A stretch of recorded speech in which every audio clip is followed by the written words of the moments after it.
Title: Forgot husband's birthday for a girls' trip. He canceled my return flight and sent divorce papers. Cheating. Her message came at 2:14 a.m. A photo, a hotel balcony. The caption: "Miss you, girls' night never ends. Cheers, kiss." It wasn't the photo that froze me. It was the reflection in the glass door behind her. A man's arm wrapped loosely around her waist. For a few seconds, I just stared. Not in shock, not even disbelief, just silence. That kind of silence that stretches between the ribs and starts to hurt. My birthday had ended an hour ago. No call, no message, nothing. I scrolled up through our texts. My last message: "Have fun, be safe." No reply. I didn't feel anger yet. Anger was too raw, too loud. What I felt was surgical, precise, a shift in gravity, a quiet click inside my mind. When people cheat, they believe it's about escape, freedom, thrill, whatever excuse they need to justify the rot. But what they never realize is that betrayal doesn't end when the act is over. It lingers. It waits. And that night, as her laughter echoed through that photo, something inside me waited too. She told me the trip was long overdue, that she needed space, just the girls, no drama. I agreed.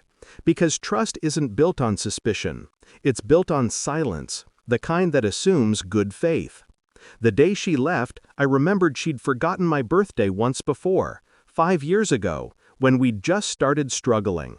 Back then, I'd forgiven her. This time, she didn't forget. She chose to. Her last words before the airport were, "Don't wait up. I'll call you when we land." She never did. The next day, her social media went quiet. Until the photo. Then more came. Beaches, cocktails, the same male shadow in different angles. Never fully visible, but always there. At first, I thought maybe I was wrong. Maybe it was a coincidence. But coincidences don't come with matching watches. I recognized the one on his wrist. I'd seen it before. The company event. Her boss. Ethan. That's when it hit me. The girls' trip wasn't a lie. It was camouflage. And I was the fool who packed her suitcase for her.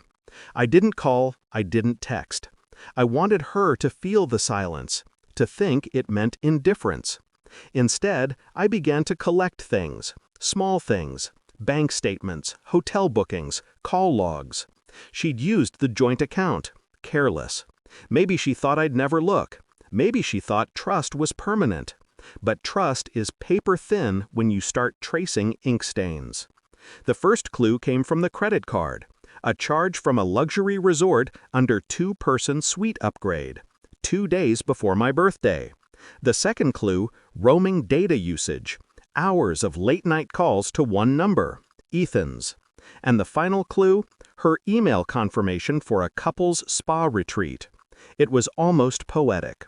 She'd taken our anniversary package and reused it for him. By then, I wasn't angry. I was studying her, every detail, every move. I memorized her patterns, her excuses, the rhythm of her lies. People think revenge is chaos. It's not. It's clarity. So I waited, watched the calendar. The day of her return was marked in red, and so was the flight number. The morning of her flight home, I called the airline. Calm, polite, precise. "I'd like to cancel a ticket," I said, "under my wife's name." They asked for confirmation. I gave it. The voice on the other end said, "Done." Then I scheduled a courier delivery to her hotel. Inside the envelope, divorce papers. Filed, signed, final. When she tried to check in for her return flight, she'd learned the rest.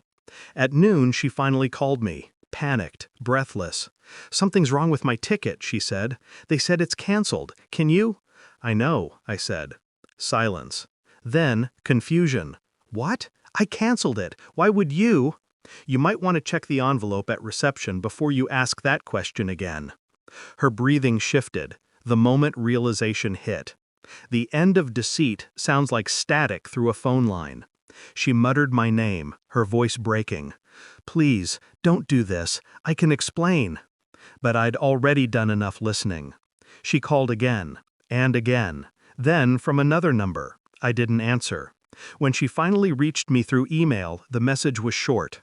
"You're being cruel. I made a mistake. Don't end it like this."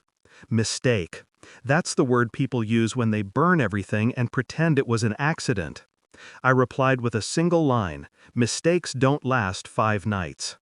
That was the last message she ever got from me. The rest unfolded predictably, like clockwork. Ethan's wife received a package too. Same folder, same photos, same proof. By evening, his company had suspended him. By morning, she was stranded in another country with her reputation unraveling one social post at a time. Poetic symmetry. She spent years turning my loyalty into blindness. I turned her betrayal into exposure. There was no yelling, no scene, just quiet endings, the kind that linger. It's been months since then. The divorce finalized quietly, no courtroom battles, no apologies that mattered. She tried to reach out once more, through a letter, handwritten, words like regret and forgiveness smeared with tears that came too late. I didn't open it. Instead, I burned it. And for the first time, I felt something close to peace.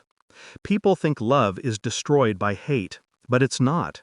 Love dies from neglect, from the slow erosion of trust, from the moment one person stops showing up. She forgot my birthday, but I'll remember hers as the day I finally stopped caring. Now, when I see couples on vacation, I wonder how many are living in lies they don't yet see.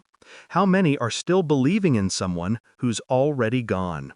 I don't pity her. I don't miss her. I just remember the sound of her voice on that call, realizing her flight was canceled and her life, as she knew it, was over.